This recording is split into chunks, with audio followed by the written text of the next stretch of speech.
السلام علیکم ورحمۃ اللہ وبرکاتہ۔ سیدنا کریم صلی اللہ تعالی علیہ وآلہ وسلم۔ حضرت سیدنا جابر بن عبداللہ رضی اللہ تعالیٰ عنہ بیان فرماتے ہیں، اللہ کے پیارے پیارے اور پیارے رسول صلی اللہ تعالی علیہ وآلہ وسلم نے ارشاد فرمایا، کوئی بیماری متعدی نہیں ہے، سفر منحوس نہیں ہے، اور اسی طرح اللہ تعالیٰ نے تمام چیزوں کو پیدا فرما دیا ہے، اور ہر چیز کی زندگی، اس کا رزق اور اس پہ نازل ہونے والی جتنی بھی مصیبتیں تھیں ان کو بھی اللہ تعالیٰ نے لکھ لیا ہے۔ حضور علیہ الصلوۃ والسلام کی بارگاہ میں ایک شخص آیا اور اس نے عرض کیا، یا رسول اللہ صلی اللہ تعالی علیہ وآلہ وسلم، آپ نے یہ جو ابھی حدیث بیان کی ہے کہ لا ادوا ولا طیرۃ ولا حامۃ ولا سفر، کہ کوئی بیماری متعدی نہیں ہے، اسی طرح بدشگونی نہیں ہے، اسی طرح الو منحوس نہیں ہے، اور سفر کا مہینہ منحوس نہیں ہے۔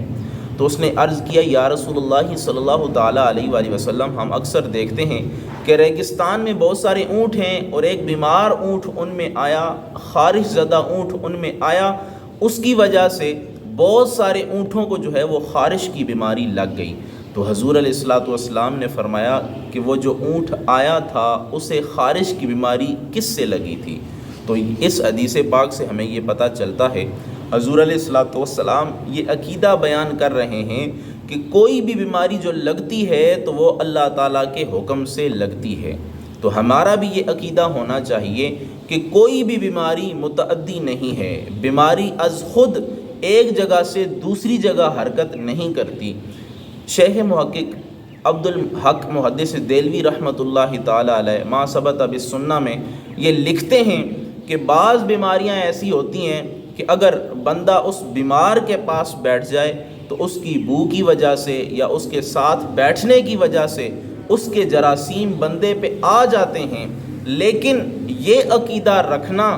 کہ اس بیمار کے پاس بیٹھنے کی وجہ سے مجھے بھی بیماری لگ گئی، تو یہ ایک خفیہ شرک ہے، اور اس سے حضور علیہ الصلوۃ والسلام نے روکنے کے لیے یہ ارشاد فرمایا، اس شرک سے بچنے کے لیے حضور علیہ الصلوۃ والسلام نے یہ ارشاد فرمایا کہ جذام کے مریض سے اس طرح بھاگو جس طرح شیر سے بھاگتے ہو، کیونکہ اگر تم جذام کے مریض کے پاس بیٹھو گے تو تمہارا ذہن میں یہ بات آ جائے گی کہ شاید مجھے یہ بیماری جو پہنچی ہے اس کے پاس بیٹھنے کی وجہ سے پہنچی ہے، حالانکہ ایسا نہیں ہے۔ کوئی بھی بیماری کسی کے پاس بیٹھنے کی وجہ سے نہیں آتی، بلکہ اللہ تعالیٰ کا جب حکم ہو تو اللہ تعالیٰ کے حکم کی وجہ سے بیماری آتی ہے۔ اور یہ جو جراثیم لوگ کہتے ہیں کہ جراثیم پھیل گئے، تو یہ جراثیم کا پھیلنا بھی اللہ کے حکم سے ہے، از خود نہیں ہے، ورنہ جراثیم کو کس نے پیدا کیا ہے؟ جراثیم کو اللہ تعالیٰ نے پیدا فرمایا ہے۔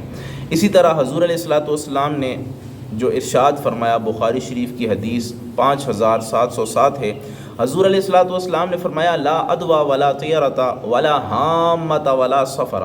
حضور علیہ الصلوۃ والسلام نے فرمایا کوئی بیماری متعدی نہیں ہے۔ تو اس حدیث پاک یا ان الفاظ کا مطلب یہ ہے، کوئی بیماری متعدی نہیں ہے، یہ جو بیماری ہے یہ اللہ تعالیٰ کے حکم سے ایک بندے سے دوسرے بندے تک منتقل ہوتی ہے۔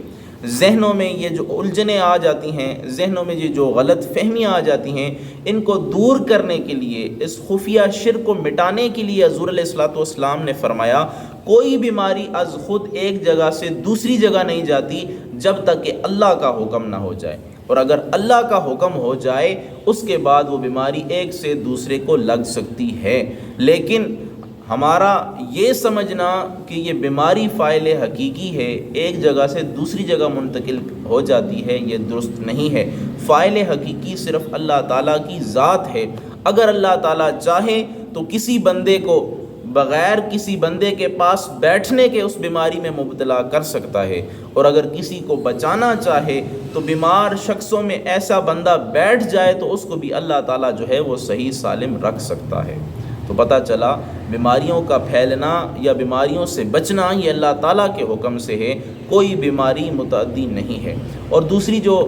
جو الفاظ ہیں جس میں حضور علیہ الصلوۃ والسلام نے فرمایا ولا طیرۃ، بدشگونی نہیں ہے، تو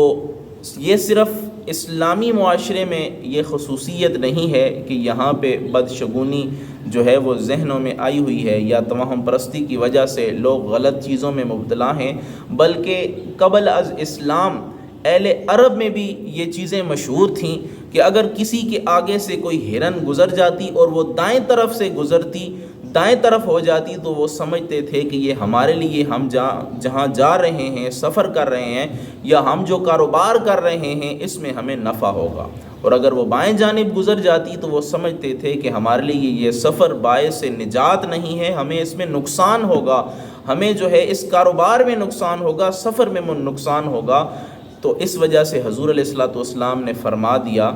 کہ ولا طیرۃ، بدشگونی نہیں ہے۔ جس طرح ہمارے علاقوں میں پایا جاتا ہے کہ کالی بلی اگر راستہ کاٹ لے تو لوگ یہ سمجھتے ہیں کہ اس کی وجہ سے ہمارا سفر درست نہیں ہوگا، ہمارا کام نہیں بنے گا، تو وہ واپس چلے جاتے ہیں یا راستہ تبدیل کر لیتے ہیں۔ اسی طرح چھری گر جائے تو کہتے ہیں کہ مصیبت آ جاتی ہے، یا دودھ گر جائے تو کہتے ہیں بے برکتی ہو جاتی ہے، یا اسی طرح کہتے ہیں کہ خالی کینچی کو نہیں چلانا چاہیے، لڑائی ہو جاتی ہے، یا اسی طرح کہتے ہیں کہ چارپائی کے اوپر بیٹھ کے ٹانگوں کو حرکت نہیں دینی چاہیے کہ اس سے بھی جو ہے وہ بندہ قرض میں مبتلا ہو جاتا ہے۔ اسی طرح کی طرح کی جو ہے وہ بہت ساری توہمات جو ہے وہ ہمارے معاشرے میں پھیلی ہوئی ہیں۔ تو اس وجہ سے حضور علیہ الصلوۃ والسلام نے فرمایا لا طیرۃ، کوئی بدشگونی یعنی چھوت چھات نہیں ہے۔ اور اس کے علاوہ ارشاد فرمایا ولا حامۃ، اہل عرب میں یہ بات مشہور تھی، اگر کوئی آدمی کسی کو قتل کر دیتا تو وہ مقتول کے جسم سے ایک پرندہ نکلتا، اس پرندے کو حامہ کہتے تھے، اور وہ یہ کہتا رہتا تھا کہ میں پیاسا ہوں، مجھے پانی پلاؤ۔ اس کا مطلب وہ یہ سمجھتے تھے کہ جب تک اس مقتول کے قاتل کو قتل نہ کیا جائے گا یہ پرندہ جو ہے، یہ جو حامہ ہے، یہ پیاسا رہے گا۔ لیکن حضور علیہ الصلوۃ والسلام نے فرمایا ایسی کوئی بات نہیں ہے۔ یا اہل عرب یہ سمجھتے تھے کہ کسی کے گھر پہ اگر الو آ کے بیٹھ جائے تو وہ یہ سمجھتے تھے کہ یہ منحوس پرندہ ہے، اور جس گھر پہ آ کے بیٹھتا ہے وہ گھر ویران ہو جاتا ہے، اس گھر کا کوئی نہ کوئی فرد جو ہے وہ مر جاتا ہے۔ حضور علیہ الصلوۃ والسلام نے اس برے عقیدے کو ختم کیا، اس بری رسم کو ختم کیا، اور فرمایا ایسی کوئی بات نہیں ہے۔ اگر کسی کے گھر پہ آ کے الو بیٹھ جائے تو اس گھر والوں کو منحوس سمجھنا یا اس گھر کو ویران تصور کرنا یا ان میں کسی بندے کا مر جانے کو تصور کرنا یہ درست نہیں ہے۔ اور اسی طرح فرمایا والا سفر بھی، سفر کے مہینے کو جو لوگ جو ہے وہ یہ سمجھتے ہیں کہ یہ گھٹیا مہینہ ہے یا نعوذ باللہ من ذالک اس میں صرف مصیبتیں ہی نازل ہوتی ہیں، ایسی بات نہیں ہے۔ سفر کا مطلب ہوتا ہے خالی ہو جانا، کیونکہ محرم میں جو ہے وہ جنگ منع تھی، محرم کا پاک مہینہ ہے، حرمت والا مہینہ ہے، اس میں جنگ کو منع کیا گیا تھا۔ تو جب سفر کا مہینہ آتا لوگ اپنے گھروں کو خالی کر دیتے، جنگ کے لیے نکلتے تھے، اپنے گھروں کو خالی کر دیتے تھے، اس وجہ سے اس کو سفر کہتے ہیں۔ یا اس کا دوسرا معنی یہ ہے کہ زرد ہو جانا، کیونکہ سفر میں اکثر خزاں کا موسم جب آتا ہے تو درخت کے پتے زرد پڑ جاتے ہیں، اس وجہ سے اس کو سفر کہتے ہیں۔ لیکن سفر کو منحوس تصور کرنا، اس میں مصیبتوں کا نزول تصور کرنا کہ اس میں صرف مصیبتیں ہی نازل ہوتی ہیں، خیر نازل نہیں ہوتا، ایسی کوئی بات نہیں ہے۔ تو یہ بات یاد رکھ لیں، کوئی بھی بیماری بندے کو لاحق نہیں ہو سکتی جب تک کہ اللہ کا حکم نہ ہو، کوئی بھی جراثیم بندے کے اندر بیماری پیدا نہیں کر سکتے جب تک کہ اللہ کا حکم نہ ہو۔ اسی طرح کوئی بھی دعا بندے کو شفا نہیں دے سکتی جب تک کہ خالق کائنات کا حکم نہ ہو۔ تو یہ منحوس تصور کرنا اس سفر کے مہینے کو یہ اچھا نہیں ہے، یہ اسلامی عقیدہ نہیں ہے، یہ اسلامی تعلیمات نہیں ہیں۔ تو حضور علیہ الصلوۃ والسلام نے اس حدیث پاک میں لوگوں کے دلوں سے اور لوگوں کے دماغوں سے اس غلط تصور کو جو ہے وہ پاک کیا، صاف کیا، دور کیا۔ تو ہمیں یہ عقیدہ رکھنا چاہیے کہ سفر کا مہینہ منحوس نہیں ہے۔ وما علیہ الا البلاغ۔